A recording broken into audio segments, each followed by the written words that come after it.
আসসালামু আলাইকুম। Graphic design career solution কোর্সের আরও একটি নতুন লেসনে আপনাদের সবাইকে স্বাগত জানাচ্ছি। আমরা আমাদের আজকের লেসনে খুব ছোট্ট একটা প্রজেক্ট দেখব, যে প্রজেক্টটা একসময় খুব বেশি পাওয়া যেত মার্কেট প্লেসে, বাট এখন আসলে খুব বেশি পাওয়া যায় না।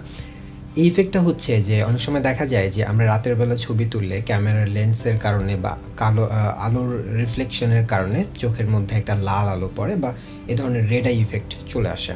তো এই জিনিসগুলো আগে অনেক বেশি হতো, বাট এখন যেহেতু ক্যামেরার অনেক বেশি আপডেট আসছে, এখন অনেক বেশি লেন্সগুলো আরও আগের চেয়ে অনেক বেশি উন্নত, তো যার কারণে এখন আর এই ধরনের প্রবলেম হয় না। বাট তারপরেও যদি কখনো এই ধরনের প্রবলেম ফেস করেন বা আপনি কখনো ফটোগ্রাফি করতে গিয়ে যদি এ ধরনের কোনো ইফেক্ট আপনার চলে আসে ছবির মধ্যে, তাহলে সেটাকে কীভাবে রিমুভ করতে পারেন, এবং সেটা রিমুভ করার জন্য অ্যাডোবি ফটোশপ থেকে একটা ডেডিকেটেড টুল আছে। আমরা ফটো রিটাচিংয়ের জন্য যে টুলগুলো ব্যবহার করেছিলাম সেই টুল সেকশনের, সেই টুল সেটের একদম নিচের যে টুলটা, সেটার নাম হচ্ছে রেড আই টুল। সো এই রেড আই টুলের সাহায্যেই কিন্তু আমরা চোখের যে রেড আই ইফেক্টটা সেটা আমরা রিমুভ করে ফেলতে পারি।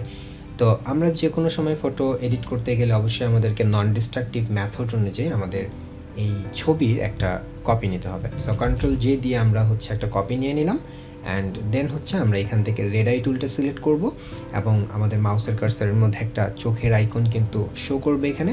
তো এটাকে আমি যদি জাস্ট একটু বাইরে থেকে বড় করে এভাবে করে মাউসের লেফট ধরে ড্র্যাগ করি, তাহলে দেখবেন যে এটা ফিক্স হয়ে যাচ্ছে।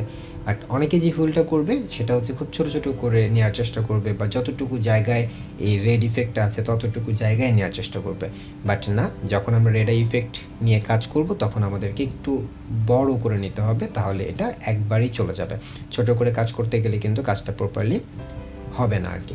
এবং আমরা যদি এখন আপডেট যেই লেয়ারে আমরা কাজ করেছি সেটাকে অফ করে দেই, তাহলে আমরা দেখতে পাচ্ছি আগে এমন ছিল, এবং এখন আমাদের রেড আই টুল দিয়ে আমরা ইফেক্টটাকে রিমুভ করে বর্তমান অবস্থা হচ্ছে এটা।